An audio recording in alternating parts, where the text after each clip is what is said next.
Hey everybody, my name is Amir. I'm the CEO at EAIGLE. I am joined by my VP Sales, Alex Ally. I'll let him to quickly introduce himself. Hi everybody, thanks for joining us. My name is Alex Ally. I'm in charge of sales and partnerships with EAGLE AI. Looking forward to our conversation today. Thanks again for joining us. We at EAGLE, we providing solution for logistics and warehousing to retailers, manufacturing, and 3PL logistic companies. We are here to share our AI solution with focus on logistic yard automation and visibility platform in the yard. We're going to have a quick 20 to 30 minutes conversation about our technology, the challenges that the industry have with a specific to yard operation, and how our technology can address the priorities that you have in the yard operation. With that in mind, let's get into the presentation. Next slide, please. So who we are. We are a machine learning and AI platform for logistic automation at the yard. This end-to-end AI platform, we provide automation in the logistic yard by leveraging the existing asset that the yard operator have. Existing asset, the definition here is any device or asset that produces images or videos. That includes security cameras, thermal cameras, and even radar. All this data in real time captured in our platform in real time, and we provide two clear outputs to the operator. One is we provide automation. Example of that being we automate a gate, we automate the inbound and outbound admission process for trucks and trailers, or we partially automate the loading and unloading process at the loading dock. And second, we flag any non-compliancy and abnormality that we see in the yard. Examples of non-compliances is simply a truck pulling the wrong trailer, or pallets being loaded in the wrong truck, or a theft activity or a theft event that's happening in the yard, being an empty trailer or a loaded trailer being stolen from the yard. So these are all the events that the system automatically flag, detects, and in real time send a notification to asset protection and the security team or the operation team at the head office, sub office, or at the facility level to address that challenges. And depending on the customer SOP, we also take corrective action in a lot of cases and prevent that event of to actually happen. Next. Our network of partnership includes any enterprise that owns or operate warehouses. So that includes all the logistic companies and all the transportation companies and trucking, all the manufacturing and CPG, as well as retailers. Now, with our focus being on retails, manufacturing, and logistic, we're excited to share more details about the solution. We have a very diverse service partners across US and Canada, which allow us to provide SLA support with less than 4 hours response time across US and Canada, both remote and in person. We have more than 650 active facilities across US and Canada that we're providing variety of services to our customers in retail sector, manufacturing, CPG, and 3PL. Where we fit in your operation. So we fill the gap between your TMS or transportation management system and your WMS, warehouse management system. Your TMS covers what telematics does. Tracking the truck, tracking the asset on the road from point A to B with no visibility of what's happening at each point, at the point of origin or at the point of destination. On the other side, you have your warehouse management system that provide visibility into your warehouses or what's happening within the four walls of the warehouse. The gap is between the two, which is the yard. What's happening between the gate all the way to loading dock in your inbound process, and vice versa, from loading dock to gate in your outbound process. And that for us is three pieces. What's happening at the gate, the current manual processes, what's happening in the yard, where the asset is, where the asset is located, where the asset is being dropped off, where the loads is, and the loading dock, utilization of that, the time that we spend in that. And so these three pieces are what we're covering. And so we take over the process from the TMS at the gate and hand over the process to WMS at the loading dock, or vice versa. Take over the process from the WMS at the loading dock and handing it over to the TMS at the gate through our API active two-way integration. We work side by side by your YMS, either your third-party YMS or in-house YMS. And as we work in parallel with the YMS, we sitting a layer on top of that and actively update that and automate the redundant work that your security staff or operating staff needs to be doing. Next. As I said, we fill the gap between the two with TMS focusing on the road with no visibility in the yard, and with WMS focusing within the four walls of the warehouse with no visibility in the yard. We come in and fill the gap in that three-step process of the gate, the yard, and the loading. Now, with that introduction, I'd like to pass it to Alex to walk you through the details of the solution. Thank you. Thank you so much, Amir. And again, thanks everybody for joining us. What I'm going to walk you over is some of the examples of the solution and the real world use cases that we're offering, to our clients, and how we're basically helping them with their bottom line, which is the profitability. So with that in mind, there are three solutions that I'm going to introduce you, starting with automation at the gatehouse. We call it AVAC. That stands for Automated Vehicle Access Control System. Then secondly, we look into yard visibility and, in other words, asset tracking throughout the yard, again, leveraging camera feeds. And then lastly, we look into warehouse pallet tracking and pallet registration, specifically at the loading dock, where we kind of close all of these dots together and take the operation from the gatehouse and all the way, to the loading dock, and streamline this process all over. I have a 3 minutes video clip that I want to walk you over and explain how the system works in the real world. So our system is modular and it's broken down to 3 different steps. First, we're looking at automatic asset registration at the gatehouse.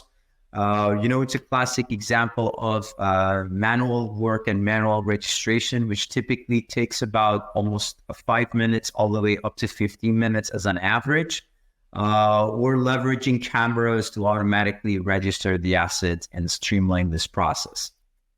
Then secondly, we look into driver registration and facilitating a way that drivers can pre-register or utilizing and interacting with the kiosk, with the self-serve kiosk that it's installed at the gatehouse, and helping them, to grant access to the yard in a lot more faster way than it is today. Then lastly, we look into real-time vision-based asset tracking. So in other words, when the truck approaches to the gatehouse, for asset registration, the cameras, either existing cameras or future cameras, will be able to extract up to 25 different features from tractors and trailers. So on the tractor side, mostly we look into the tractor number, license plate number, extracting DOT number, sometimes VIN number, as well as the logo. But more importantly, for the sites in Southern California, from a compliance perspective and emission reporting, we would be able to identify the class of vehicle out of the 8 different classes that we have. So for example, if it's a heavy duty, obviously it would have the highest, tax bracket for the emission reporting. And if it is basically the lowest vehicle type, will pay, or EV are actually exempted from the emission tax. So this basically will save the time that the guard check requires, to do the manual paperwork and do the manual inspection on the truck side. Moreover, when it comes to the trailer, the most unique identifiers for the trailers is the trailer number. So our cameras with the proprietary OCR is capable of extracting the trailer number in a non-standardized environment and digitally document this into either a yard management system or any other third-party application that utilize, this information. Also, at the same time, we do a full 3D scanning of the trailer, looking for damages, holes, dents, scratches. And if we identify any anomalies, we would just flag this and then notify the operator that this requires manual work. Or we can also just produce images, have the photograph of all 3 different sides of the trailer. And then if there is a damage claim in the future, so the client is able to search the asset, basically identify the asset with the timestamp, and then look into the images that was taken before and after entry and exit. There are some other unique identifiers that we can look into. For example, one of the things that we do is validation of safety stickers. We're also working some algorithm of identifying flat tires. So in other words, what we do would be in line with CityPath requirements or in the US or partners in protections in Canada, where we have the proof of the inspection. Everything will be recorded into the load ID or the load profile. So this is basically on the trailer side. Same concept will happen on the container side. So on the container piece, you would actually want to take the chassis number in addition to the container number with an additional camera right in the center of the container. So basically, if we want to demonstrate how does it look like, from an operation standpoint, either we can have the guard check sitting at the gatehouse and looking at these images, or we can have a SOC office centrally located, looking at, multiple sites all at once, where they have access to the live feed of the cameras. In addition to the live feed, they also get, information from the information that was extracted from the cameras, like what you see, container number, license plate number, DOT number, and so on and so forth. The next step would be driver registration. So we facilitate for drivers to pre-register before they're going on site. As an average, the transaction times are between 5 minutes to 15 minutes. And during rush hour, sometimes even takes half an hour or an hour for the trucks that are lined up to get into the gatehouse and get into the yard. And the registration process is lengthy and it's basically time consuming, both for the drivers that are wasting their time at the gatehouse and also for the guard check of dealing with manual work. And as the classic example of human errors, the maximum accuracy we see in the industry is around 60 to 80%, if that, happens. But usually, you have typos by the guard checks, they miss, some part of the inspection. But what we do is basically with this, we have the drivers that pre-register before they go in. We collect certain information, first name, last name, the carrier name, the load ID, PO number, BOL number. And then we provide them a QR code as a confirmation of their entry. Then we would cross-check this QR code with our yard management system or any appointment system that exists in the company. So obviously, if you recognize this load, if you recognize the carrier, the BOL is valid, everything's good. Now we grant access to the driver. If we do not recognize this, then I would call it as after the identification verification, we call this an exception. And then we would want someone at the SOC office to manually look into the process and manually approve this load. At the same time, we can have a list of drivers, and basically we can have approved list of drivers versus blacklisted drivers, where we would deny access to those drivers that are blacklisted. So once we have the drivers approved, then the yard management system will produce and assign the loading dock or a parking spot into the load. So in other words, the drivers will have a message pop up on the screen. Also, the kiosk, the self-serve kiosk, will produce a receipt of confirmation that they have delivered this, and then with an indication of what loading spot or parking spot they need to drop off the trailer. So what's happening at this point, the driver have indication of where to drop off the trailer. Also, we can navigate them throughout the kiosk, like a little Google navigation, helping them, hey, make left, and then the parking spot A19 or parking spot B25 is 200 feet on your left side. So in this case, they would have some indication of where is the parking spot. So they don't need, to do and then around the circle in the yard, especially for the drivers that are newbies and this is the first time that they're delivering, a load in this yard.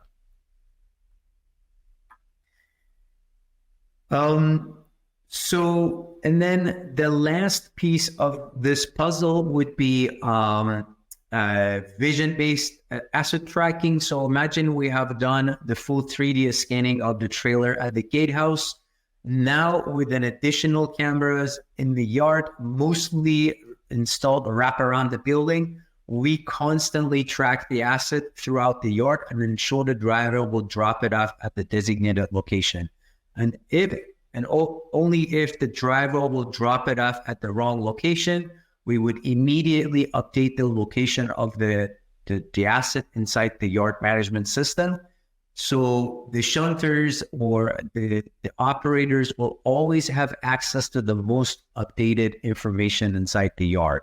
In this case, we no longer need to have yard checks once or twice a day in the morning and the evening, try to update the location of the asset for the shunters to efficiently, look and find the asset inside the yard.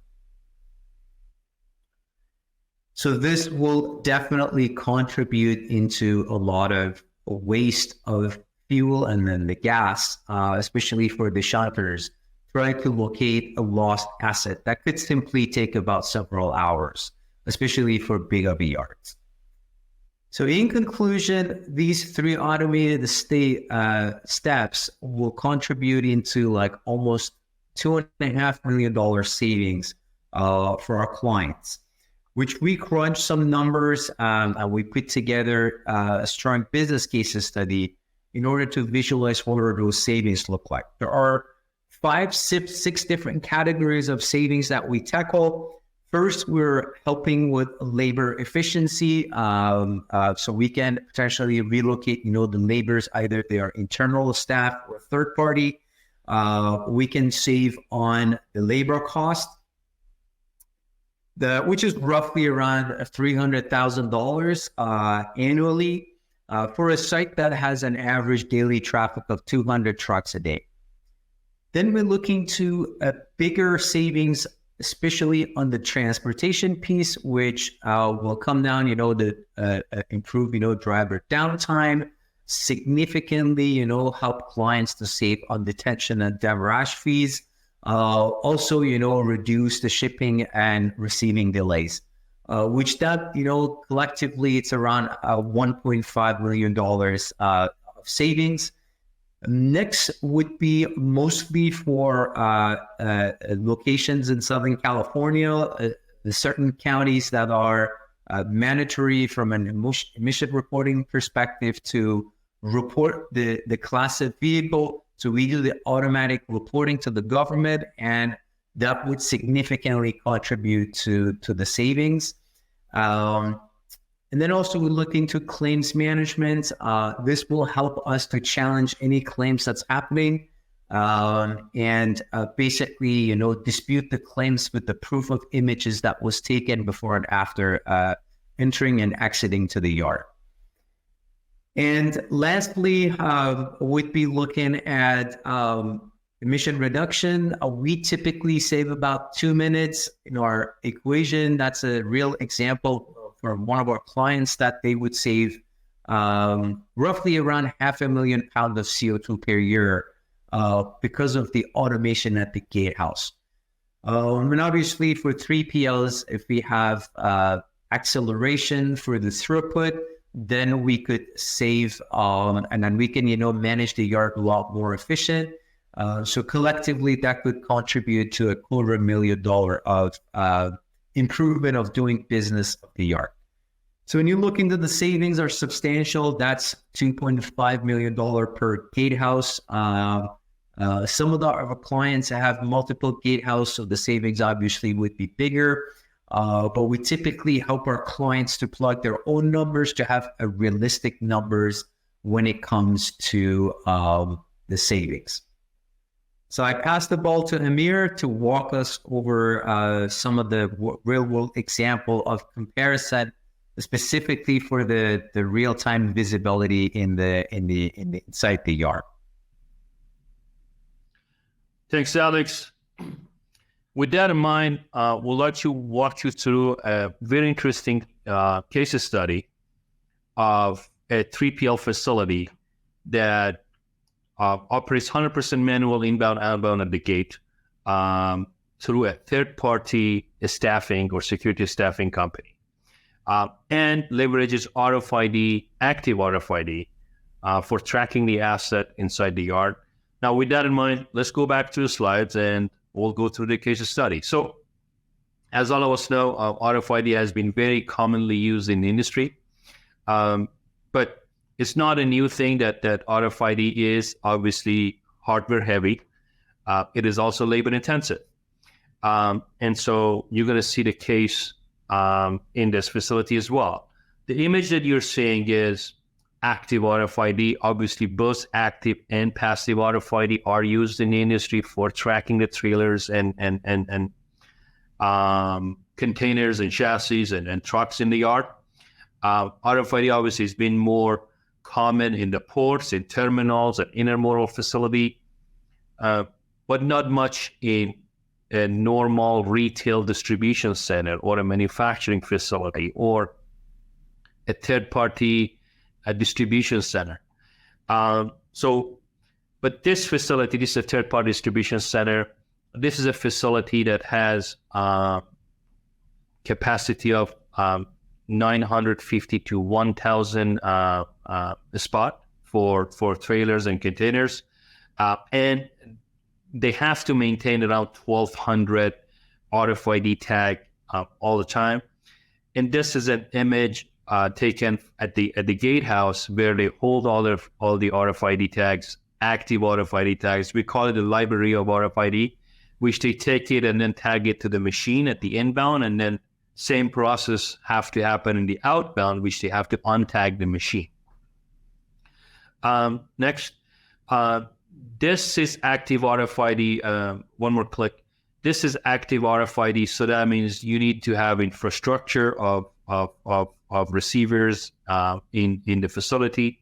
And so a facility of this size with around 950 to 1,000 spot, you have around 30 of those receivers across the facility.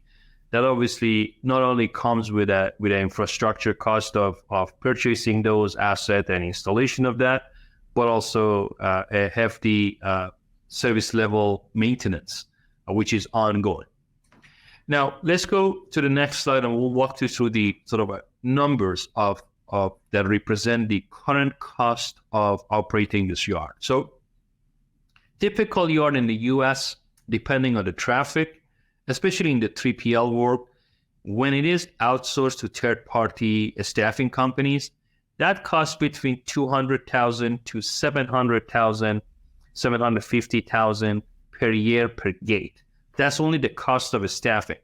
Now, for retailers, for manufacturers that are using their own employee, that's much less than that. That may sit around $100,000 to $300,000 per gate per year. But for this specific facility, that's third-party staffing, and given the traffic that they have, which is more than 600 trucks per day, that's on the higher end of labor cost per gate, which is significant, $700,000. Obviously, given the capacity of the yard, which is 950 to 1,000, they have to maintain 1,200 RFID sensors. They purchase around $200 per RFID sensor, and they've been constantly purchasing 600 RFID tag per year. So that means half of the RFID inventory either was malfunctioning or lost or being taken by the drivers or forgotten to be untagged in the outbound process, which led them to constantly purchase 600 RFID sensors per year, which at a cost of $200 per RFID sensor, that would cost them annually $120,000. Obviously, this is an RFID subscription platform, so you have to, which allow them to assign the RFID to the machine and unassign it, and that would cost around $65,000 recurring fee. So far, we're sitting around $900,000 US, which is annually recurring for just running the RFID in a system.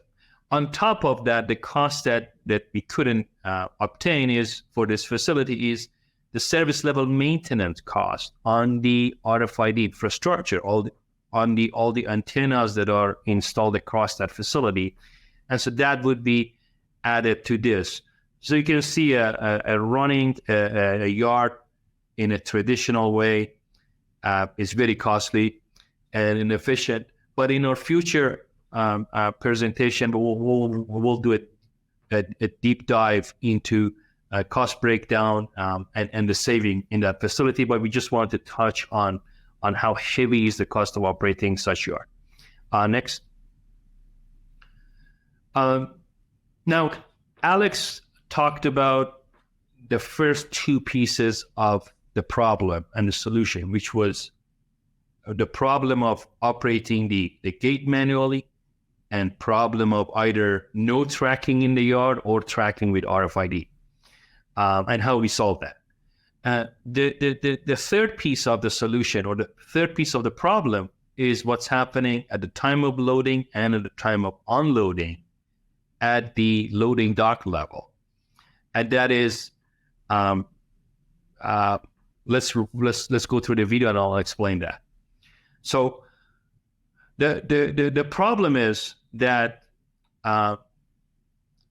when you unload or load at a distribution center or at a store for a retailer that owns both point of entry, point of origin, and point of destination, the problem is these drivers do multiple delivery on the route. And so they typically may deliver the wrong pallet to the wrong store or to the wrong destination or the wrong number of pallets to that store. And so that ruins, obviously, the store inventory, the invoicing between the store and the DC, and can cause a lot of problem. On top of that, when you set high-value palletized item, like appliances, fridges, stove, they may go damage. And so that also causing conflict between the shipper or point of origin, which is the warehouse, and the receiver, which might be a third-party store. And so the purpose of this is to verify the loading or the shipment and verify the unloading or the receiving. And it has two pieces, which is 100% vision-based. One is counting the pallet at the time of loading and both at the time of unloading. and reading the label of the pallets loaded and pallets unloaded. As you can see in the video, on the left, we have the distribution center, and on the right, we have the store, which distribution center plays the role of point of origin and a store plays the role of point of destination. And so as the lift truck picks up the pallet, the camera is picking up the pallet, they start tracking and they start counting that, and at the same time, pick up the label. And through the integration that we have with the WMS or any internal system that the customer utilizing through API, we get the schedule allocated or assigned to each loading dock. And based on that, we are validating that, okay, number one, right number of pallets are loaded and unloaded, and the right pallet being loaded or unloaded. And if both matches, then that's a valid shipment.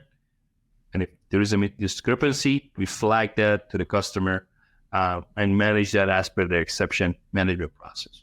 So as you can see in the video, we not only monitor in real time, we also capture all that entries, all the shipment, receiving, and shipping in our online cloud-based dashboard with evidences attached to each shipment, as well as all the labels are attached to that shipment, to that entry with photos, which is the best evidence of shipping and receiving to avoid a lot of claims within that organization.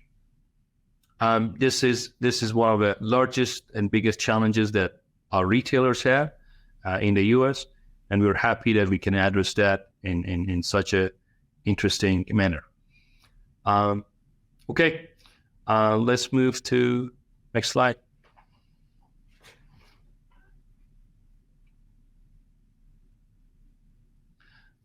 Okay, thank you very much. We are located both in US and Canada. We cover our US customers through our office in California, in Sunnyvale, and our Canadian customers through our office in Toronto, Canada. And with our support staff across US and Canada, we provide our best in practice service level support across both countries. We also have a Logistic Frontier newsletter in which we provide very valuable articles of best-in-class technologies, what's happening in the industry. Make sure you subscribe to that. There's a QR code here. Sorry, there's a QR code here. Make sure you subscribe. And looking forward to see you all in the next event. Pass to Alex. Yeah, thanks everybody for joining us and your attention. Hope you have enjoyed the session.